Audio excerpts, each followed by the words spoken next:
Welcome back, friends, to the Marc Clair Show. It's Monday. That means it's time to start your week right with another great conversation with your guy, your boy here, Marc Clair.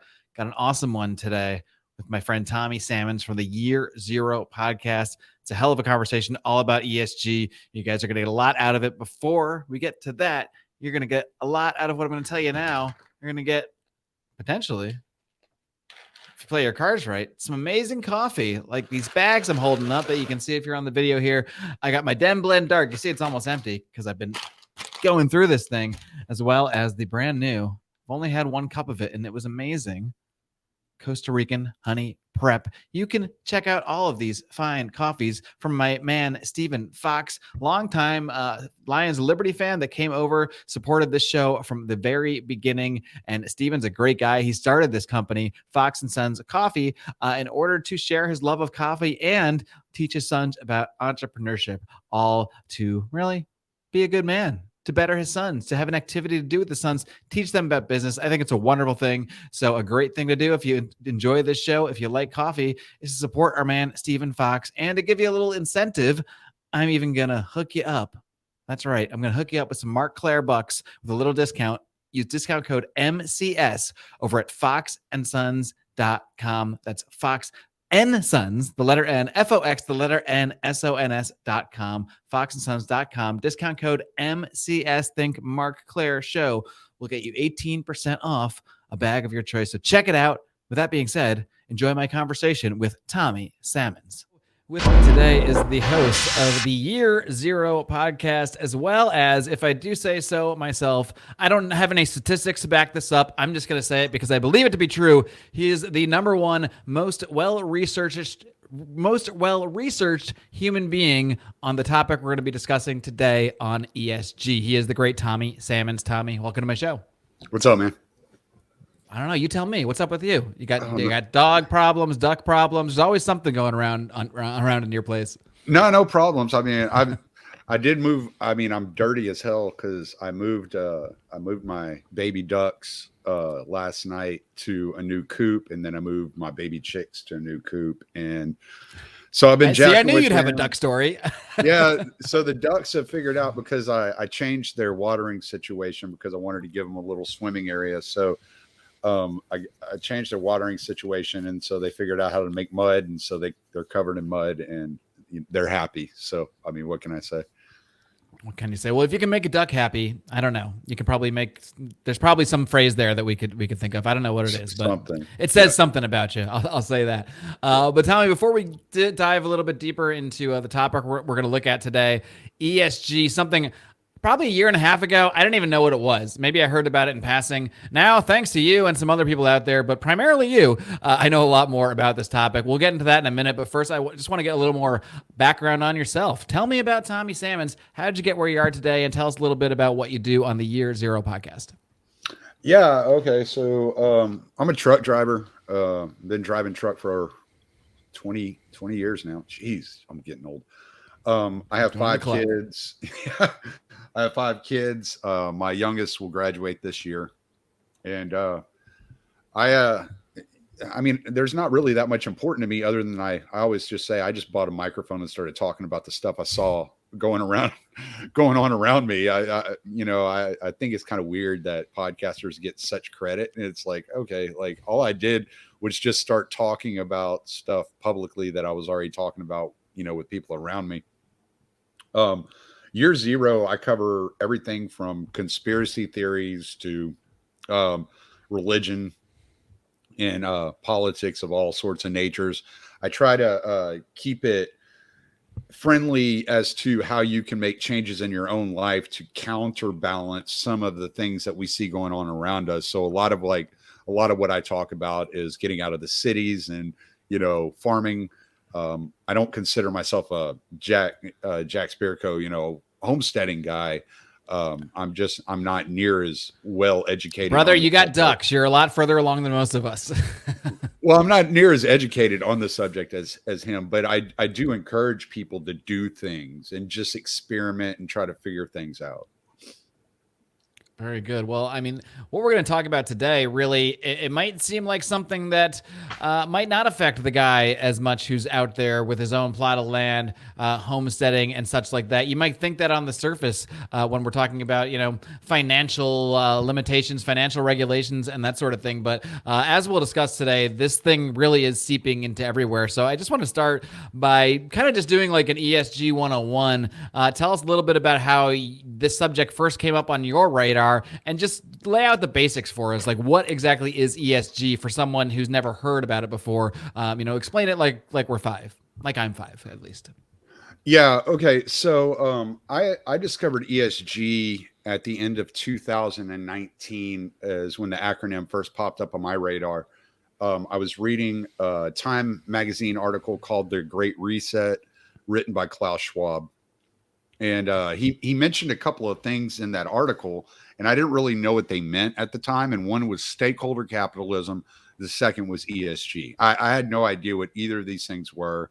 I kind of looked into it a little bit, trying to figure out what he was talking about. So I had some kind of background as to what it was, but it really didn't make any sense to me. I didn't see how it mattered to me. Then I heard Glenn Beck, I guess it was in early 2020, did an episode about, I think it was Citigroup, putting ESG metrics on the dashboard of their customers and their 401k holders. And I was like, wait a second, why is that? What's going on there?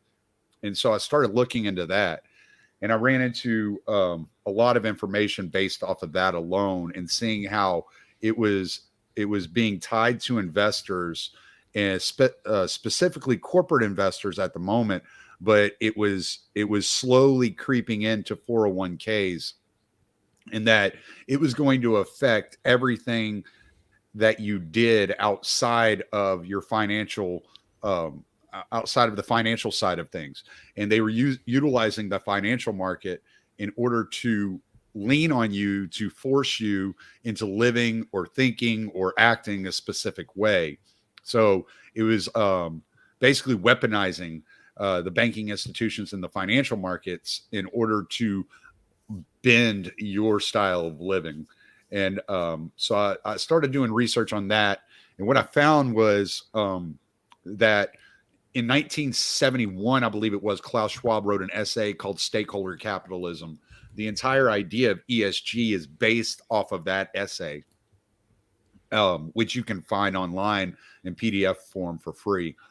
Then in about 2004, the UN got together with the top like 18 banking institutions from around the world, and they drew up a white paper and was encouraging these banking institutions to adopt this ESG metric. Of course, it was called sustainable development at the time, which everybody has heard about that at some point in time. In 2009, they met in Dubai, I want to say. And in Dubai, they nailed the governments, the first world governments from around the world, especially Western governments, into giving $100 billion to third world countries in the name of ESG, and to move everybody, all these countries, in the direction of ESG.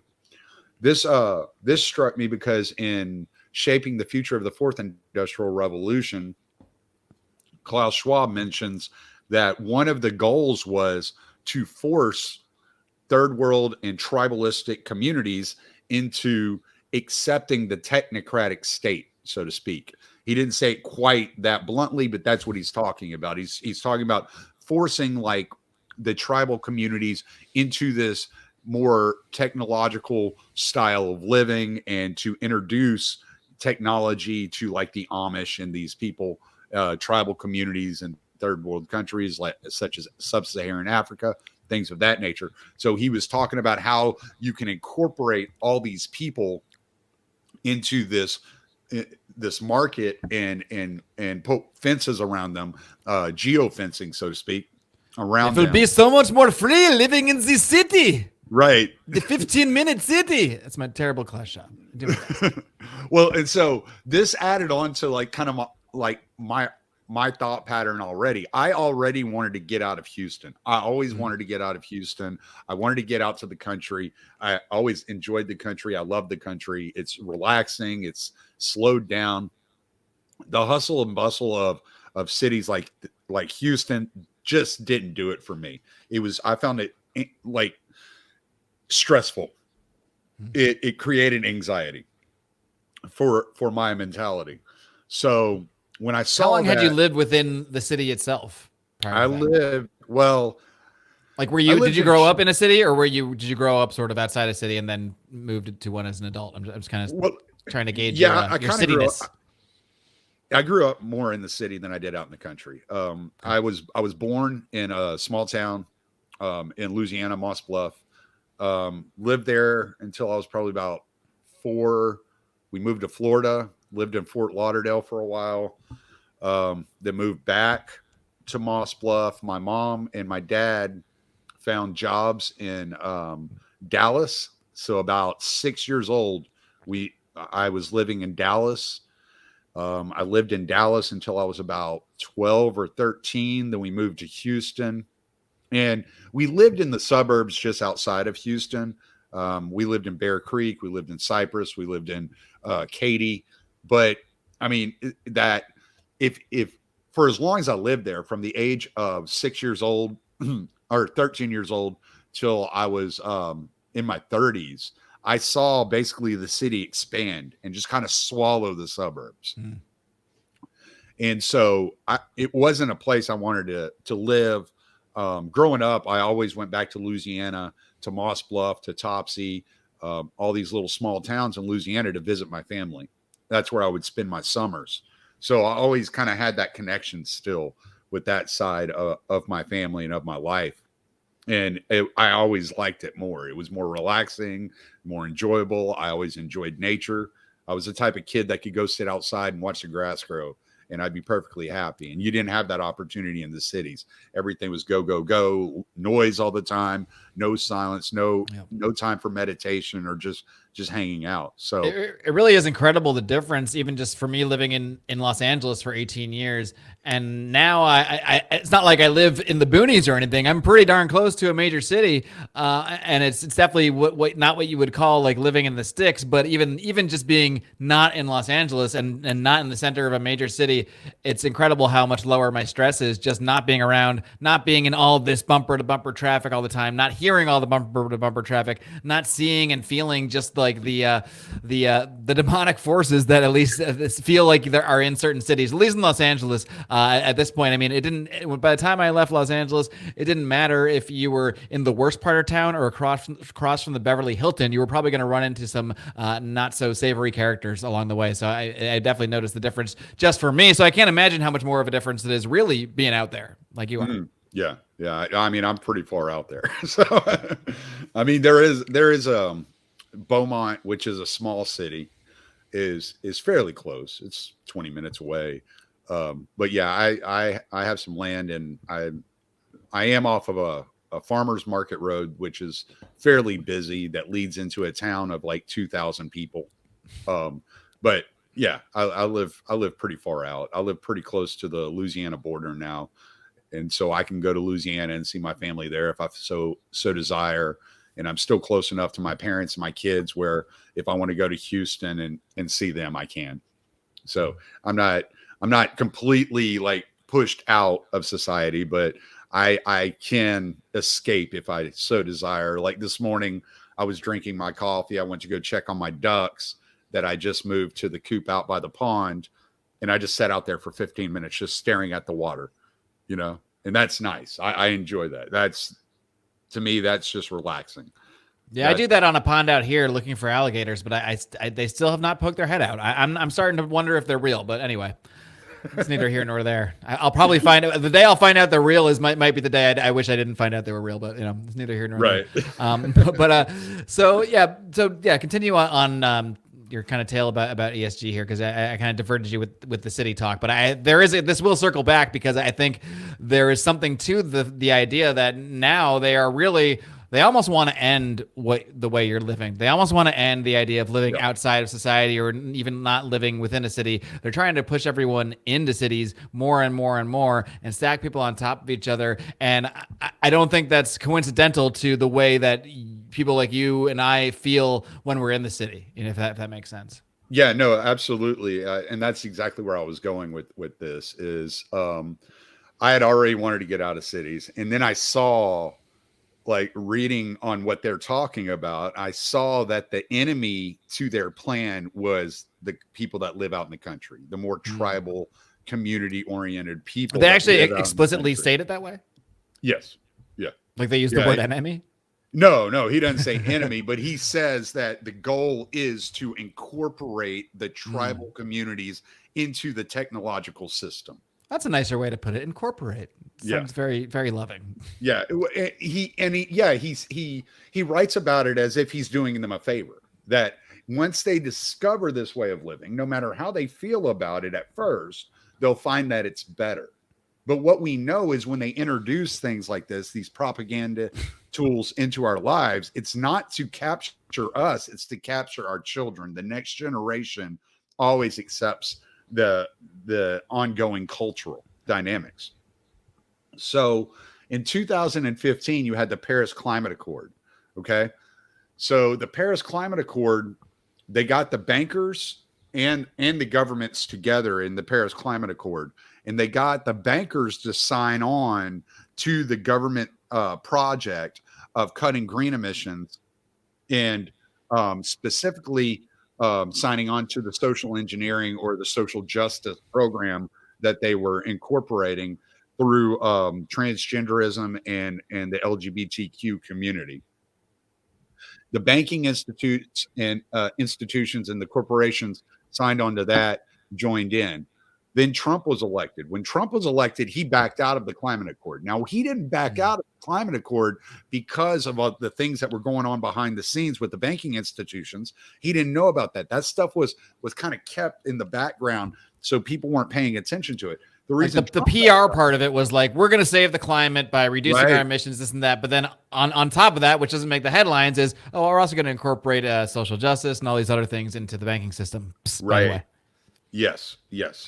And so when Trump backed out of it, it was because the U.S. had signed on to invest more money and resources into the climate arena and into that green governance plan, right? So as soon as he backed out, now the corporations and the banking institutions were left with a decision to make. Their decision was, do we follow the government and follow Trump and just kind of ease back in after his administration? Or do we double down and push forward and we speak out against Trump? They chose the latter.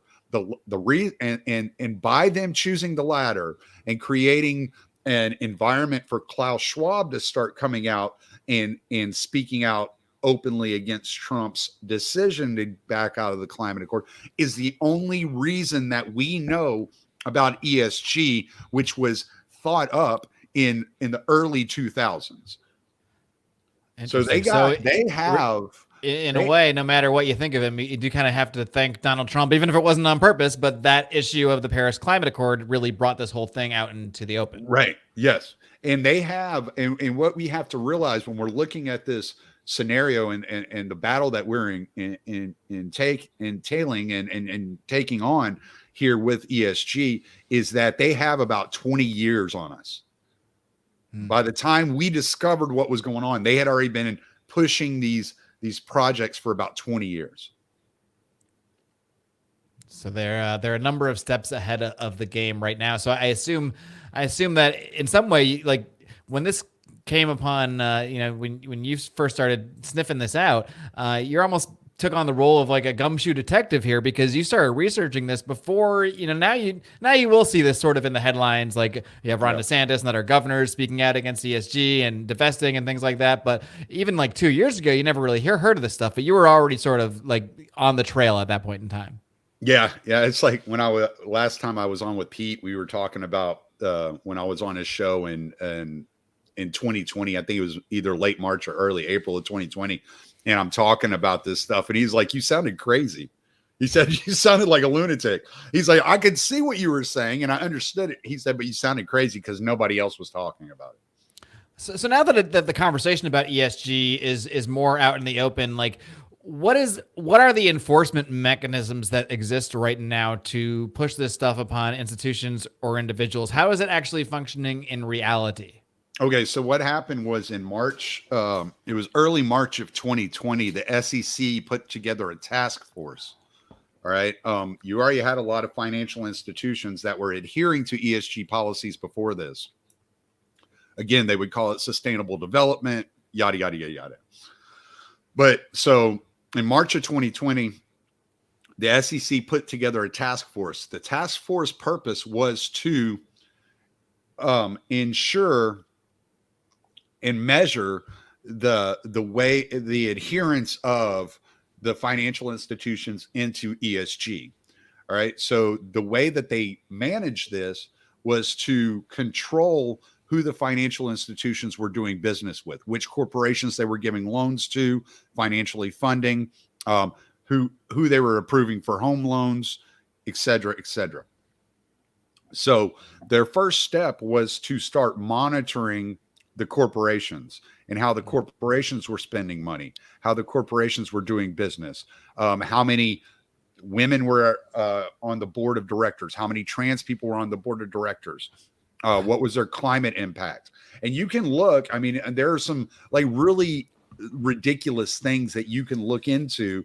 Like if you look at Tesla's ESG score, which is probably the most green friendly car available, their ESG score is actually lower than ExxonMobil because of the amount of social justice and corporate governance that ExxonMobil adheres to. They have outscored Tesla. Right. Like maybe we spill some oil, but we got like 7 trans people in the lunchroom or whatever. Yeah. Yeah. And we go out there and we make public statements. Right, right. And that's and that really is. So like for a lot of people that have worked for large corporations over the years, I think many people have noticed more and more diversity trainings, more and more this and that trainings. Is all of that directly to get those companies higher ESG scores? Yes. Yeah. Those trainings and man, there's so many places we can go with this part of the subject.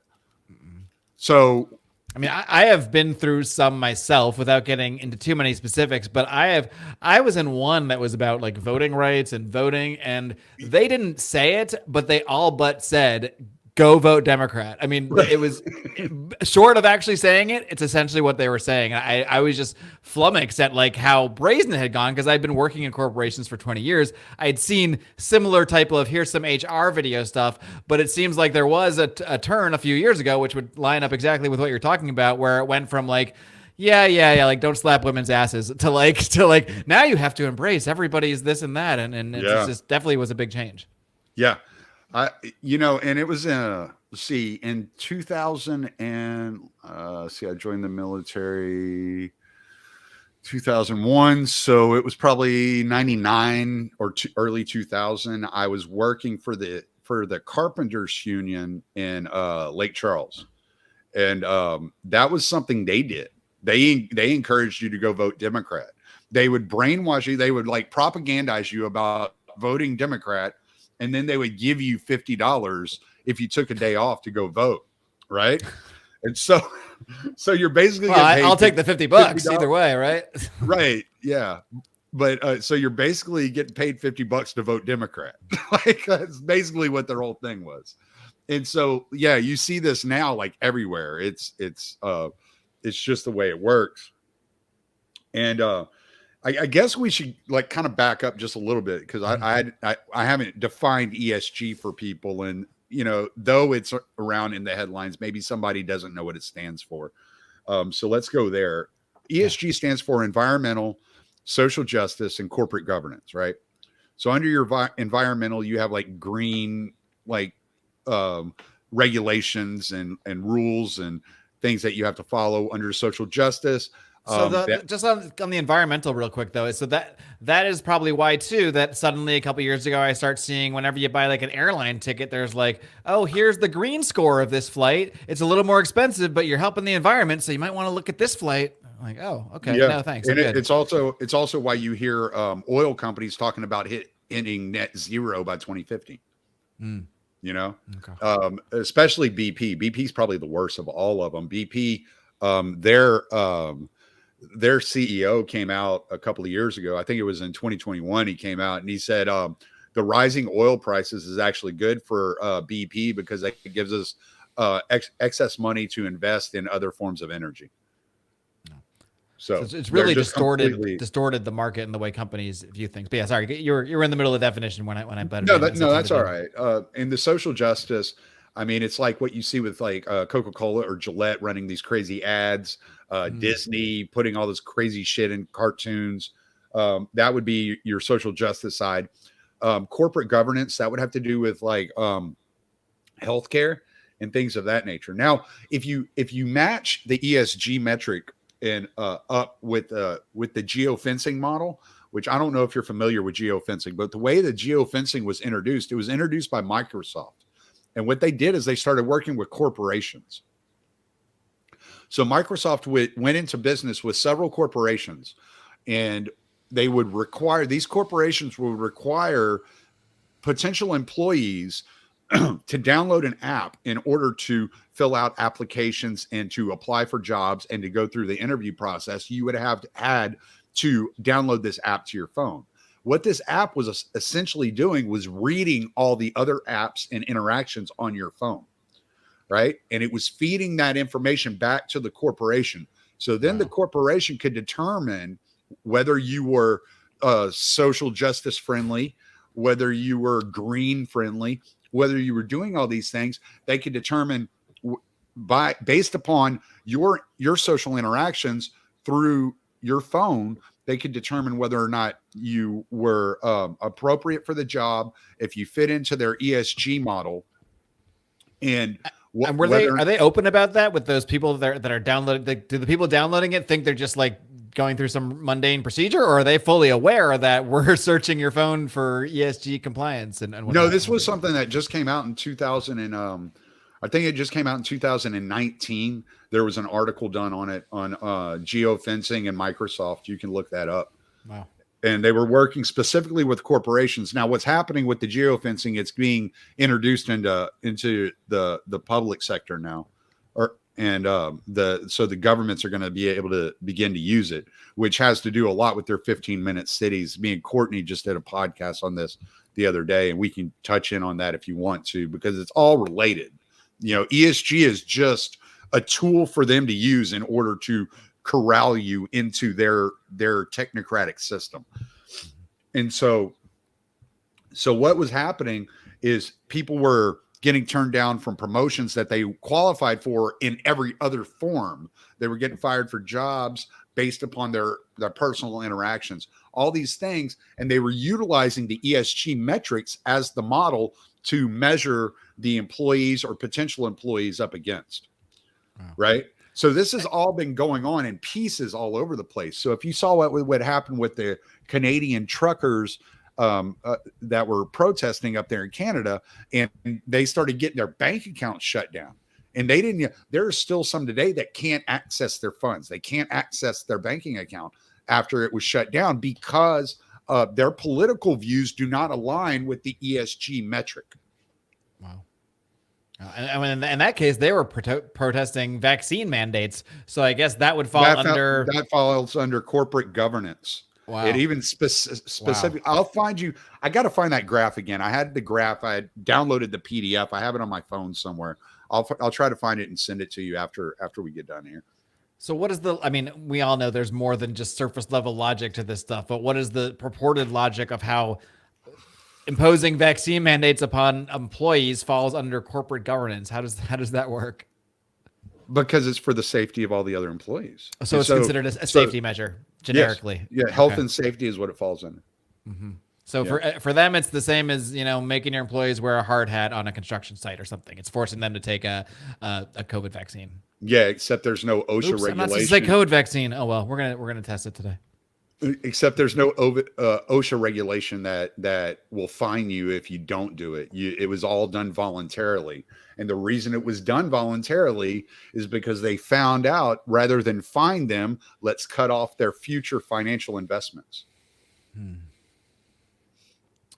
So how does ESG work in terms of like, how do individuals see it? I kind of made up a couple things that I've noticed in my own life, whether it's corporate trainings or seeing the little markers on flights you buy. But what are some of the ways that it's actually maybe affecting the lives of individuals on the day to day that they might not realize the reason behind these things that are popping up in front of them, that it is actually ESG in the background, sort of creating that environment?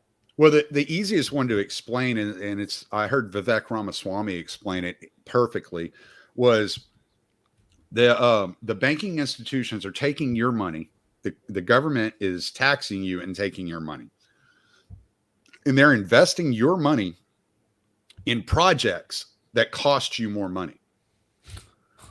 So imagine like the government takes your money and they put that into the pool of $100 billion that is being sent into the green market in order to increase the price of gas, and therefore limit the amount of gas propelled vehicles that are being driven on the road, forcing you into a position where you have to buy an electric vehicle, which costs you twice as much money. So you're spending more money on gas. You're spending more money on the transportation as far as getting another vehicle. And you're spending more money on electricity because of the charging mechanisms that go into charging an electric vehicle. So they're taking your money, investing it in areas that are then creating a market propulsion into which your money is worth less. Wow. And then, so what about that's more like on the environment, electricity side of things. What about on the social side, the social justice side of things? What are some examples of how we might see that in our day-to-day life? Okay. So what you would see there is you would see, let's say, they would, the banking institution that you're doing business with, or Amazon, or the places that you do business with, are then they're advocating for and encouraging positions, political positions, or social positions that you disagree with. We saw this with Carhartt. Remember this? I don't remember that one. All right. So Carhartt is a clothing company, and Carhartt's really, really well known as to being a company for the working man and the blue collar worker.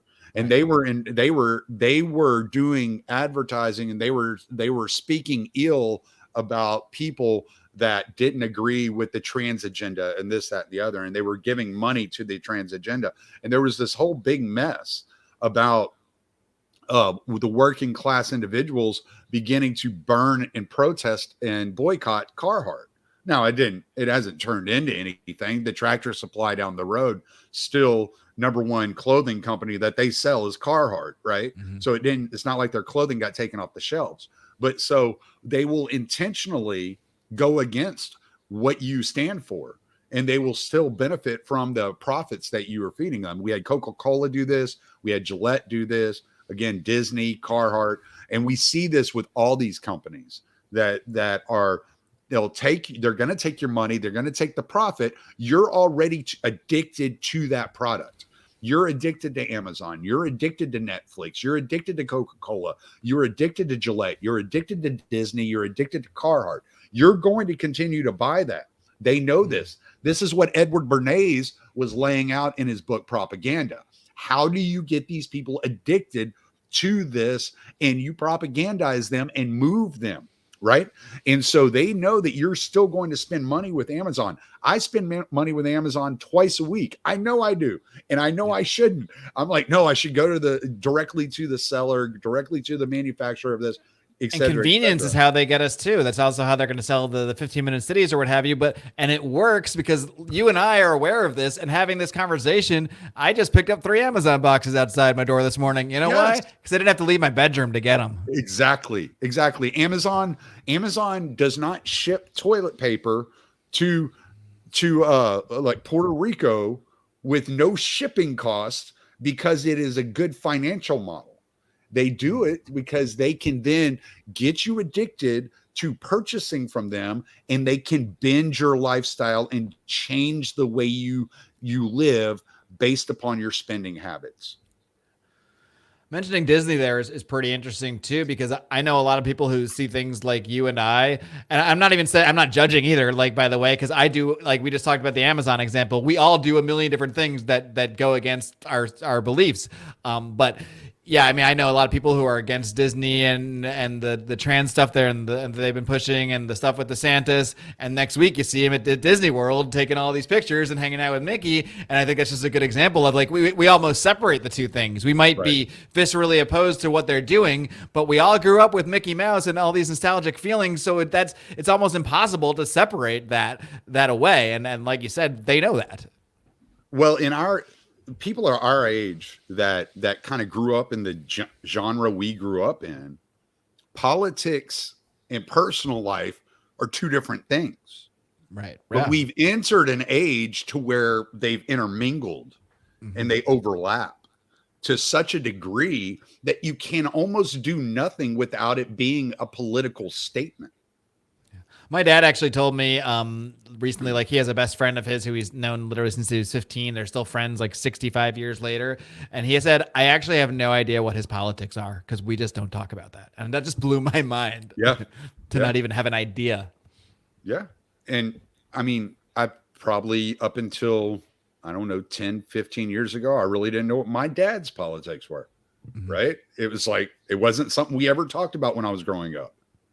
Meanwhile, I do know my dad's, and I know he's very opinionated. So that's what strikes me even fascinating, that he can be so opinionated, and I can know, like, I can recite anything, any political question you might have. I could recite what his answer would be to you, and yet never comes up with a friend of his. But I think that does speak to this, how that was seen in the in the before times, in the older generations. You know, your politics is what you talk about in your personal life. Maybe it's what you have your own opinions on, but you don't bring it to the table where you're breaking bread with friends and family.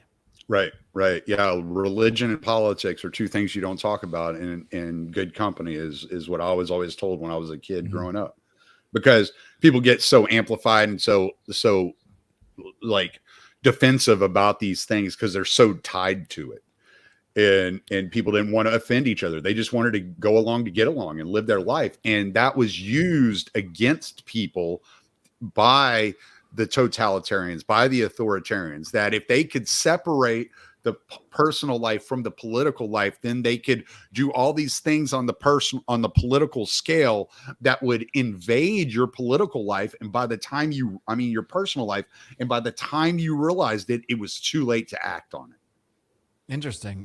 Because now it almost seems like, whereas once we were able to separate that, now, especially going on 2020, 21, 2022, suddenly things like vaccines and your position on BLM and things like these become Thanksgiving topics that you have to pass a certain test for to even get invited to Thanksgiving dinner. So somehow in a very short time, ESG went from corporate governance to the holiday dinner table. And that happened seemingly overnight, really, with the Coovey. I had a good friend. And with Trump. You could probably trace it starting with Trump, really. Yeah. But I had a good friend back in 2017, and we had gone to concerts together. It was somebody that my wife and I would go and hang out at concerts with, and we went and saw a few concerts with this guy. We were good friends, and he stopped talking to us based upon our politics. And it was like, come on, man. Just because I don't necessarily like Trump. I mean, and there are some bad things, and we should all be watching politicians very closely. You can't trust these people. But he had put such like kind of a like messianic demeanor around Trump that he just, you couldn't reach him. How much of this ESG creep, starting with the corporations and ultimately invading its way into our personal lives, how much do you think that effect of separating family and friends is more of a feature, not a bug of that? Yeah, for sure. If you get back into like Thomas Malthus, like, which is something that I'm reading on my podcast for my paid subscribers, And we, Malthus was talking like about introducing, vice and misery to the population to cut down on the growth of population, so that the resources could then be extended, right? And if you go back, there's a memo that came out in the 60s called the Jaffe Memo, in which they talk about, introducing higher rates of divorce, introducing the gay agenda, the homosexual agenda into the population, introducing all these things in order to cut down on like one of the other things that he mentioned was abortion on demand. And it was to cut down on the population growth. And this was an internal Planned Parenthood document called that's well known as the Jaffe Memo. Yeah, I mean, and it seems the things you're describing have been slowly creeping into culture and media for a long time. I mean, my wife and I, all right, I'm going to reveal myself here. We were watching Friends last week from the 90s, because it is pretty damn funny, and a lot of it really holds up. But one thing that really stood out to me is how much things like divorce, abortion, having separated parents, it just comes up so casually so often. And this was really a trait of a lot of 90s hallmarks to me. Mm-hmm. And of course, at the time, I wasn't thinking about any of this nefariously. In fact, I probably thought all that stuff was fine. I knew a bunch of kids that had divorced parents. It seems like it was always just trying to be put there to normalize these topics. And now, of course, the adults that were raised then, most adults don't think any of those things are remotely taboo or things to be ashamed of, or anything but positive things. And I just wonder how much that is just due to the cultural creep of slowly inserting this Bernays style in there to the point that it just normalizes these things without us realizing it. I haven't looked at the statistics, but I would be interested in going back to like the 70s, prior to Reagan signing in no fault divorce, and then post no fault divorce, and seeing what the change in the divorce rate actually was. And I wonder if you could simultaneously track that with like mentions of divorce in media or in sitcoms or in films, because I'm sure there's just a straight line connecting all of that. Yeah, I'm still surprised that Al and Peg Bundy stayed married as long as they did. That is an impressive relationship right there. I gotta say, hell of a show, Married with Children. That would never be made today. That would not pass ESG scores whatsoever. I don't think. So everything we're talking about here, I think at the end of the day, especially for people that are, I don't know, of our somewhat of our side of political things, we would see a lot of these regulations and things as negatives. But just to play devil's advocate, I can't even say the word devil. That's how pristine and holy I am. Devil's advocate for a second. There will be people that might listen to this, or that I might be, friends and family, that kind of thing, that might hear about what this is on the surface and say, well, of course why is it a bad thing if corporations are held to some standards here? Why isn't it a terrible thing if they're rewarded for having, for taking care of the environment better? Why isn't it a good thing if they're rewarded, for recognizing the diversity in our culture? Now, I know the answer for you and I, but what would you tell to somebody who just has more of a normie view, like isn't even taking a political take, but just sees this on the surface level, who, when they look at this on the surface, don't really see anything insidious or nefarious?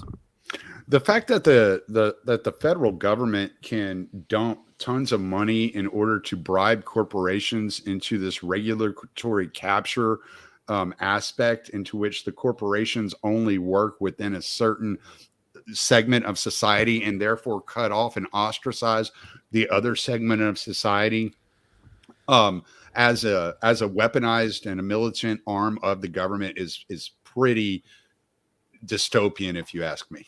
Like, I don't, even if you might agree with the ends or whatever. Right. Yeah. I don't see how a person would be able to defend the government encouraging corporations to completely ostracize and neglect a segment of society, not based on merit, but based upon opinions.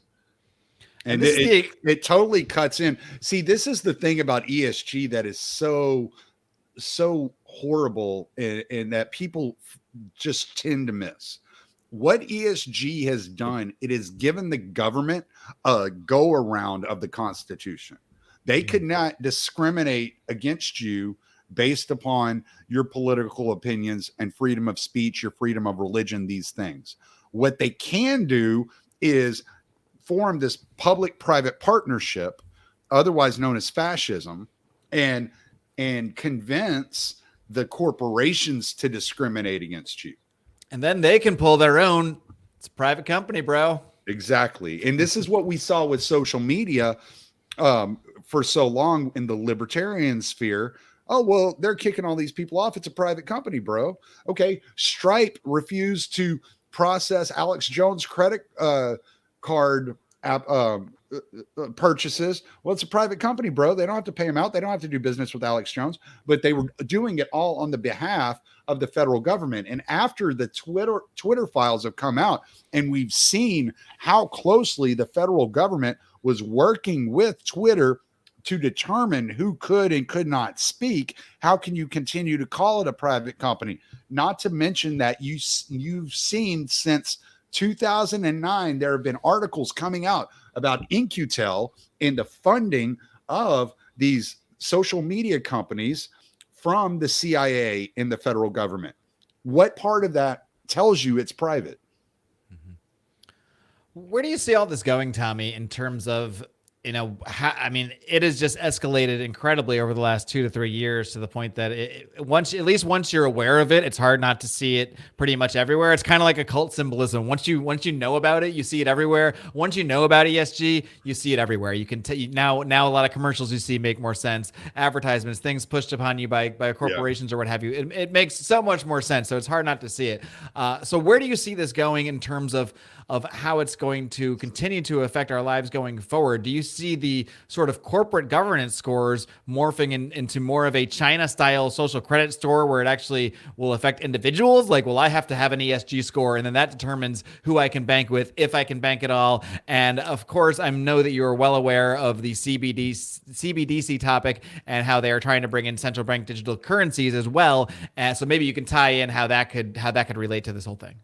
Yeah, that's exactly where my mind was going as you were asking the question. Me too. That's why I asked it. CBDCs. Okay, so here's how I look at it. You're going to have people that resist.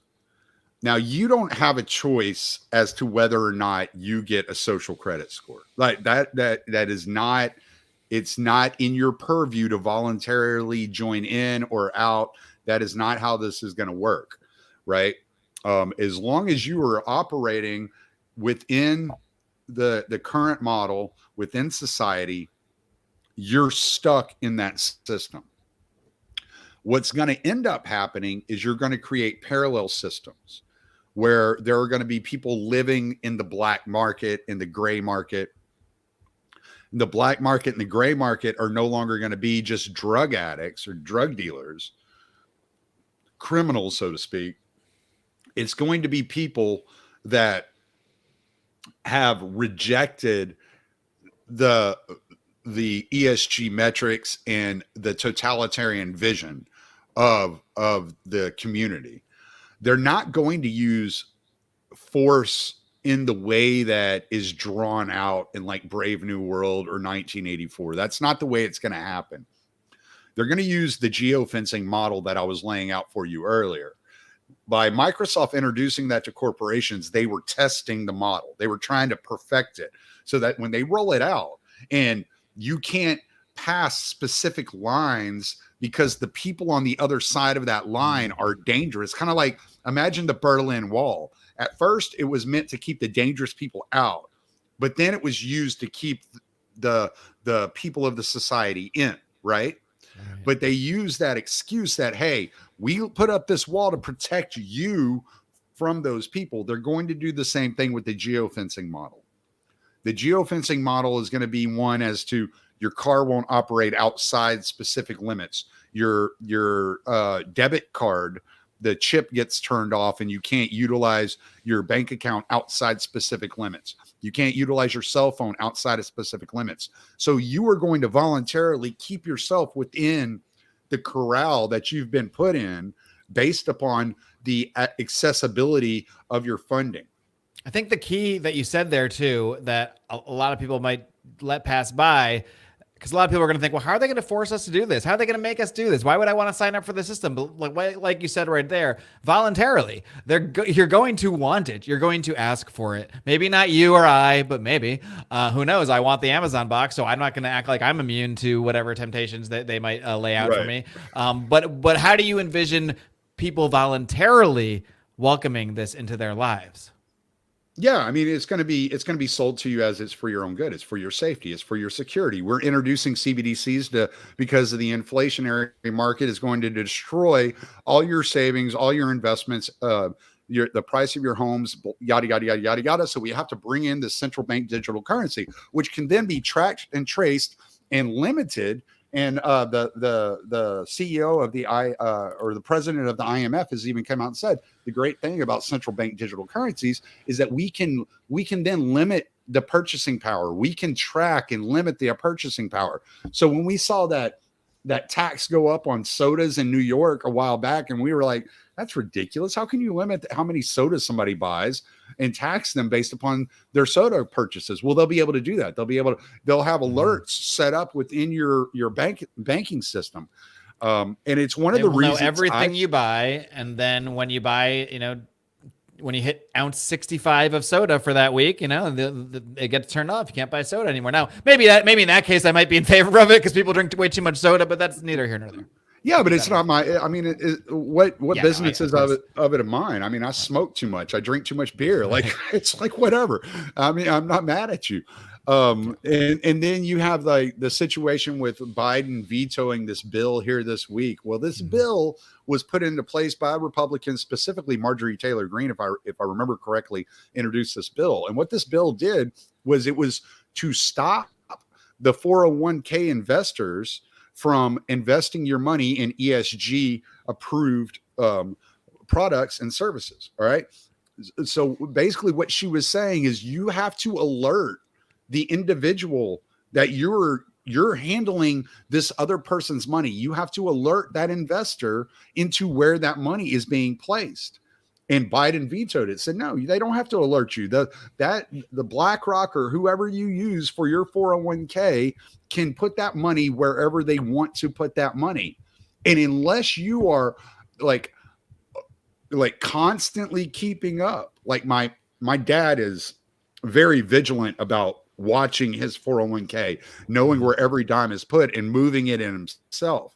Unless you are that type of anal retentive person, which most people are not, you are going to find yourself in a situation to where your money could be put in a place that is bad financially for you because it is a green or a social justice harbor for the funds. And they have come out and openly said our fiduciary responsibility to the investors is not about earning them money, but making sure their money is invested responsibly. Well, you can change the definition of responsibly to include socially responsible as opposed to environmentally responsible, exactly. Socially responsible. Now, responsibility isn't making you money. It's making sure that the companies you invest in have, 17 trans activists on their board or what have you.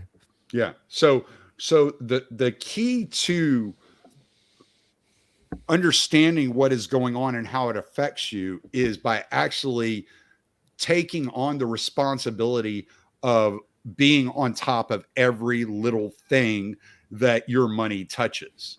Now, when you're like me and you don't have a lot of money, that's easy. But but some people are going to have a lot of problems with this, and they're going to have a really hard time doing this.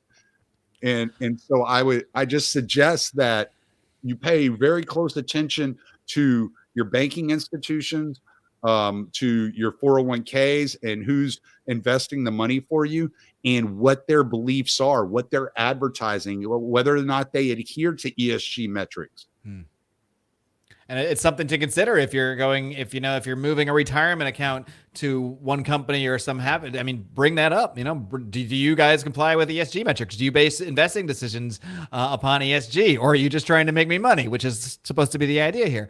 Right. It's definitely something to be aware of that most people, before they hear about this topic, would never even think to ask. Of course, they're trying to make me money. That's the deal, right? Right. Yeah. Well, and a lot of your local banks, your credit unions, your small local banks, even some state DAs are actually pushing back against this and have caused enough trouble for like Vanguard to back out of the ESG metric scenario. Yeah, Vanguard's like, hey, we don't want any part of this. Now, I don't know if I necessarily buy that they're done with it or if they're just going to change the way they frame it. I couldn't tell you. But yeah, in November, Vanguard started questioning their position on ESG, and last month they actually backed out of their quote unquote responsibilities, their agreements to adhere to the ESG standards for their customers and investors. Tommy, one thing I want to touch on before we wrap up the main show here is I want to really get to the core of what this thing is. And yeah, on the surface, it's what we're talking about. It's ESG. You dig a little bit deeper, it's like Klaus Schwab, the World Economic Forum, the UN, these sort of global governance institutions. You dig deeper and deeper. At some point, we got to try to find what the core of all of this is. And maybe this can tie into something you have not really talked too much about publicly, but it has come up a little bit on your show. You've kind of had your own sort of spiritual and religious, I guess, I don't know, transformation is the word, but you've been through on a process. Let's put it that way. I won't use journey. I don't want to upset Buck over the last couple of years. So I'm just curious how you view all of this that's unfolding at the core, and how do you see this battle, I guess, if you want to call it that, over ESG through a spiritual lens?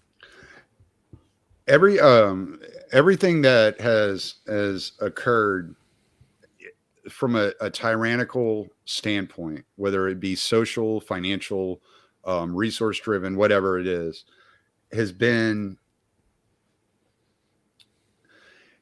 in an attempt to focus the attention of people on the material life world around them and to get their attention off of the spiritual.